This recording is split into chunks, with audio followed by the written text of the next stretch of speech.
Dawn appeared timidly on the horizon, and the sun colored the dry and barren fields of Nyamkai golden. I, Kofi, felt the weight of responsibility on my shoulders as I prepared for the journey.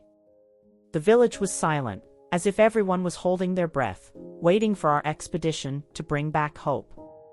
Abani, Kwame, Zuri, are you ready?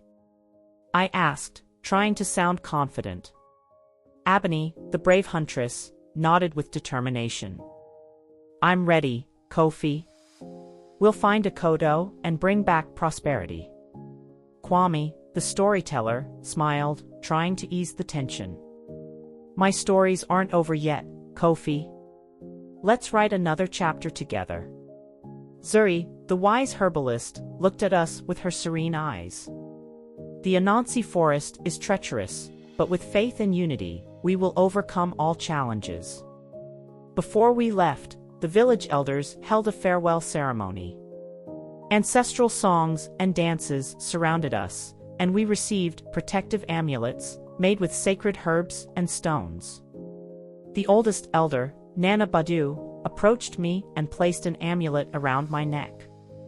Take our blessings and the strength of our ancestors, Kofi. May the spirits guide your steps. With hearts full of hope and amulets shining around our necks, we entered the dense forest of Anansi. Abani led the way, using his tracking skills to look for any clues to the missing shaman. Tall, ancient trees enveloped us, and sunlight could barely penetrate the dense foliage. These footprints look fresh, Abani said, pointing to marks on the ground. They could be Akoto's. We follow in their footsteps with renewed determination. During the day, the forest seemed peaceful, but as night fell, the atmosphere changed. Mysterious noises and dancing shadows surrounded us, increasing our anxiety. Let's camp here, Zuri suggested, pointing to a small clearing. We need to rest and regain our strength. As we set up camp, Kwame started telling one of his stories. This is the story of Anansi, the spirit of the forest, he began, his voice filling the silent night. Anansi was a cunning hero who used his intelligence to overcome impossible challenges. Kwame's stories had the power to transport us to another world, renewing our spirit and determination. As he narrated, I observed the shadows around us, feeling an invisible presence watching us. Do you hear that? I whispered, interrupting Kwame. Something is approaching. Everyone remained silent, listening to the sounds of the forest. Suddenly, a loud crack broke the calm. Abani quickly grabbed her bow, ready to defend the group. Whatever it is, we're ready, she said firmly. The noises intensified, and strange footprints appeared around the camp. It was as if the forest itself were alive, watching and testing our courage. The tension was palpable, but we knew we couldn't back down. We need to keep going, Zuri said, her voice calm and assured. These presences may be trying to divert us from our objective. I nodded. Let's move forward. Akoto needs us, and we cannot fail. With our hearts racing and our senses alert, we started walking again, delving deeper into the Anansi forest. Every step we took revealed new challenges and mysteries, but we were determined to find the shaman and save our village. The journey was just beginning, and we knew that courage, unity, and wisdom would be our greatest allies. As we advanced deeper and deeper into the dense forest of Anansi, the atmosphere around us grew heavier, almost palpable. The ancient, gnarled trees, with their branches like outstretched arms, watched us silently. The feeling that we were being watched was undeniable. Kofi, do you feel it? Asked Zuri, her shaking hands tightly gripping her herbalist staff. I nodded, feeling a chill run down my spine. These trees, they are not common, muttered Abani, his sharp eyes taking in every detail of his surroundings. Kwame, with his usual thoughtful expression, added, they say they are the guardians of the forest, silent witnesses of everything that happens here. It was then that Zuri stopped abruptly. We need to stop here, she declared with a firmness that brooked no question. I feel the presence of the ancestral spirits. We need to earn their trust. Carefully, we all watched her prepare an offering. She took from her bag several herbs and flowers, all with specific meanings, and began to recite ancient words of power. Spirits of the forest, accept our humble offering. We come in peace, seeking wisdom and aid. Suddenly, a cold wind blew, making the leaves around us rustle like ancient voices. An ethereal figure began to materialize before us, floating lightly above the ground.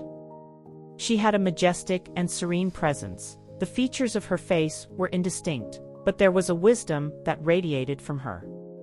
I am Nana, the guardian spirit of this forest, the figure declared in a voice that echoed like wine through the leaves. You are brave to enter so deeply into my domain. What brings you here? I took a step forward, trying to keep my voice steady. Nana, I am Kofi, leader of Nyam. Our village has been suffering from a terrible curse since the disappearance of the shaman Akoto. We have come in search of answers and, if possible, your release. Nana's eyes, or what I thought were eyes, seemed to pierce my soul. Akoto tried to mediate a conflict between vengeful spirits, she explained. However, he was captured by those who did not desire peace. He is trapped in a place of great danger. Please, Nana, begged Zuri, tell us where to find him. We are willing to face any danger to save our village. Nana floated silently for a moment before responding. You must head to the Abyss of Shadows. There, you will find the entrance to the domain where Akoto is trapped. However, be warned, the path is treacherous and full of dangers. Kwame, ever the storyteller, asked, is there anything we can do to better prepare ourselves for what's coming? Nana looked at him with an expression that could have been a smile. The union of your talents is your greatest strength. Abani's courage, Zuri's wisdom, Kwame's cunning, and Kofi's leadership. Trust each other, and maybe you will have a chance. The figure then began to disappear, leaving us with one last piece of advice. Remember, spirits can be both allies and enemies. Treat them with respect and caution. We take a deep breath and prepare to continue. We're in this together, Abani said, placing a hand on each of our shoulders. Yes, agreed Kwame, let's show the spirits what we're made of. Zuri, with a renewed shine in her eyes, added, we are ready. May the spirits guide and protect us. And so, with our renewed determination and Nana's guidance, we head towards the Abyss of Shadows, aware of the dangers, but united by the hope of saving Akoto and our beloved Nyam. Guided by the clue Nana provided us, we began our arduous walk towards the dreaded Abyss of Shadows. The name alone evokes fear and respect, even in the bravest of Nyam. Abani, with his fearless nature, leads our group, always alert to any sign of danger. The trees of the Anansi forest seem to close in around us, as if nature itself were conspiring to stop us. Are you sure it's this way, Kofi? Abani asks, his voice firm but with a slight hint of concern. Yes, Nana was clear in her guidance. Shaman Akoto is beyond this chasm. We must continue, I respond, trying to instill confidence in the group. As we walk, the sounds of the forest become increasingly ominous. Footsteps that aren't ours, whispers in the wind, and shadows that seem to move on their own. Suddenly, we are surprised by an ambush. Evil spirits emerge from the shadows, quickly surrounding us. Their hazy shapes and glowing eyes are chilling. Get ready! I shout as we draw our weapons. Kwame, always perceptive, quickly invents a story to divert the spirits' attention. Listen, spirits of the forest. There is an ancient legend of a hero who defied Anansi himself and emerged victorious. He is among us, and you do not wish to face his fury, he proclaims, with a voice full of authority. The spirits hesitate, confused by Kwami's compelling narrative. This brief moment is all Zuri needs. She quickly opens her bag of herbs and begins to prepare a magical mixture. I need a few minutes, keep them away. Zuri screams. Abony and I fight with all our strength, but there are many. Finally, Zuri throws the mixture onto the ground, creating a safe passage through the shadows. We ran to cross, but it was then that Abony let out a cry of pain. Ah! I was hit. Abony cries out, falling to the ground. I look at her and see a deep wound on her leg. Despair begins to set in, but Zuri wastes no time. She kneels beside Abony, mixing herbs and muttering incantations. Stay calm, Abony. I'll take care of you, Zuri says, an unwavering determination in her voice. You can do it, Zuri. I know you can, Abony responds, holding the herbalist's hand tightly. While Zuri works, Kwami and I continue to fight the spirits, trying to buy time. The healing process seems to take forever, but little by little, we see the color returning to Abony's face. It's done. She'll recover, but she needs some rest, Zuri states, exhausted but satisfied with her work. Thank you, Zuri. You saved us, I say, feeling deep gratitude. Abony smiles, despite the pain. We won't give up now. We need to find a Koto. With Abony stabilized, we continued our journey, now more aware of how much we depend on each other. The Shadow Abyss tests not only our physical strength, but also our unity and mutual trust. Every step we take is a reminder that our village depends on us, and that together, we are stronger than any curse that may afflict us. Finally, we see a narrow passage that seems to lead to the other side of the chasm. With the help of Kwami and Zuri, we manage to cross, although exhausted, but with hearts full of hope. The journey is far from over, but surviving the abyss of shadows has given us a new perspective on our mission and the strength we find in each other. We're closer. A Koto is close, I can feel it, I say, trying to keep the group's spirits up. We will find him, Kofi. We will save our village, Abony responds, with a renewed fire in his eyes. And so, we move forward, not just as leaders and followers, but as a true family united by destiny and the determination to save Nyamkai. The journey to the Forgotten Temple was arduous, but with Abony recovered, we felt a new wave of determination. The dense forest slowly opened up, revealing the ancient structure that stood imposingly before us. The temple was covered in moss and vines, as if nature itself was trying to hide its secrets. Kwami, with his keen eyes, was the first to notice the writings on the walls. Kofi, look at this, said Kwami, pointing to a series of symbols carved into the stone. These inscriptions appear to be a combination of ancient dialects. I will need some time to decipher them. While Kwami dedicated himself to deciphering the symbols, Zuri and I examined the surroundings. Abony, despite his recent injury, remained alert, armed and prepared for any threat. Kwami, can you decipher anything? I asked, trying to hide my impatience. Yes, Kofi, Kwami replied, with a concentrated tone of voice. It seems there's a riddle here, something we need to solve to open the portal. What's the riddle? Abony asked, his hand firmly gripping his bow. Kwami read aloud. To open the portal and reveal what is hidden. 3 truths must be spoken, each in the ear. The first truth comes from the earth, firm and constant. The second from heaven, where everything is distant. The third from the heart, which beats with passion. Only then will the door of revelation open. That sounds complicated, Zuri said, frowning. But we have to try. Let's get started, I suggested. Each of us must contribute a truth. I'm going to talk about the land, said Zuri. The land that sustains us and gives us life. She approached the temple wall and whispered something I couldn't hear. Immediately, a soft light emanated from the stone, as if they were responding to his words. "Now it's my turn," Kwame said, with a confident smile. "I will talk about heaven, which inspires and guides us."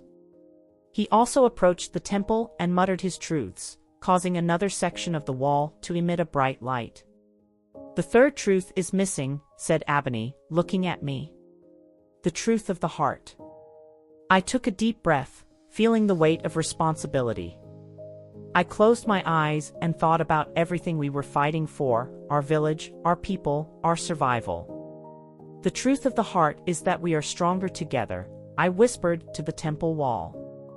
"Our unity is our greatest strength." The entire wall glowed brightly, and we heard a deep sound of gears moving. The portal was opening. "We achieved," exclaimed Ebony, with a sparkle in his eyes.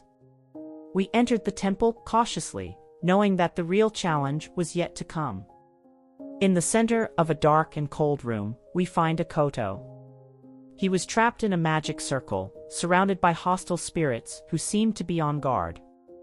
"Akoto!" I shouted, running towards him, but I was stopped by an invisible barrier. "Kofi, stay away," warned Akoto, in a weak voice. "These spirits are dangerous." "Zuri, do you know what to do?" I asked, looking at our wise herbalist. "Yes," replied Zuri, already beginning to prepare a liberation ritual.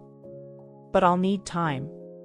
"Kofi, Ebony, you need to secure the perimeter." Ebony and I positioned ourselves around Zuri, ready to face any threat that might arise. The spirits began to stir, realizing what we were trying to do. "Kwame, tell one of your stories," I suggested, remembering how powerful his words were. Kwame began to narrate a story of courage and unity, his words echoing in the temple and seeming to weaken the spirits. Zuri, in turn, chanted ancient chants while mixing herbs and preparing protective amulets. The atmosphere was charged with tension, but also with hope. "Remember," Zuri said, her voice firm. "We are doing this together. Our unity is our strength." With those words, I felt a wave of determination wash over me. The ritual was almost complete, and we could see the spirits beginning to retreat. Finally, with one last chant, Zuri broke the magic circle, freeing Akoto. The spirits disappeared, leaving behind a profound silence. "Thank you," Akoto said, tears in her eyes. "You saved not just me, but our entire village." "Let's go home," he said, feeling a wave of relief. "Our mission is not over yet, but we took a big step today."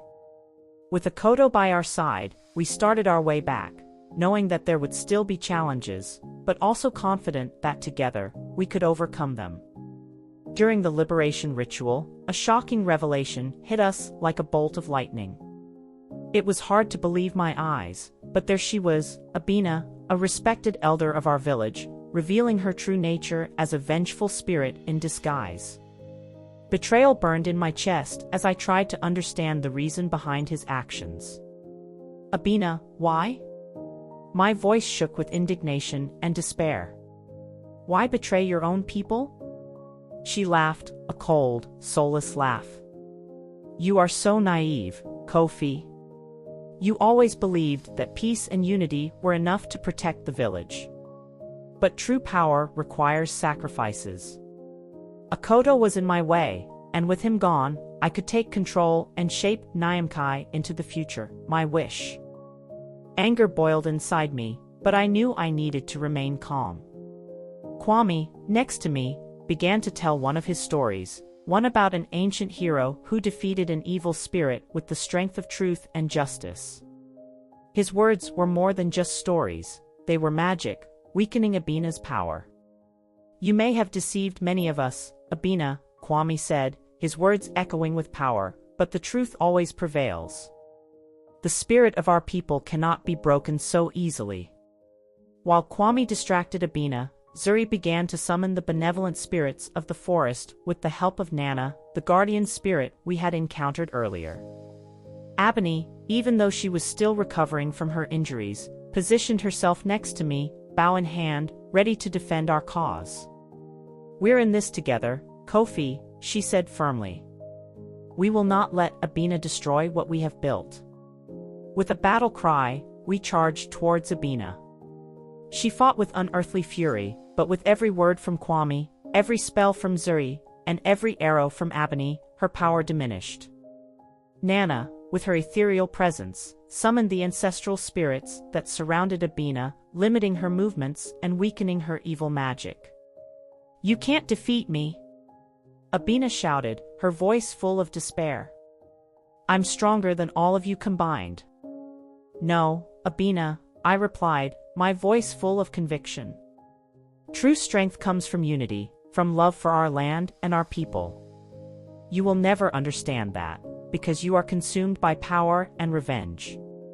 With one last effort, Zuri cast a powerful spell, a brilliant light that enveloped Abina, purifying the evil that resided within her.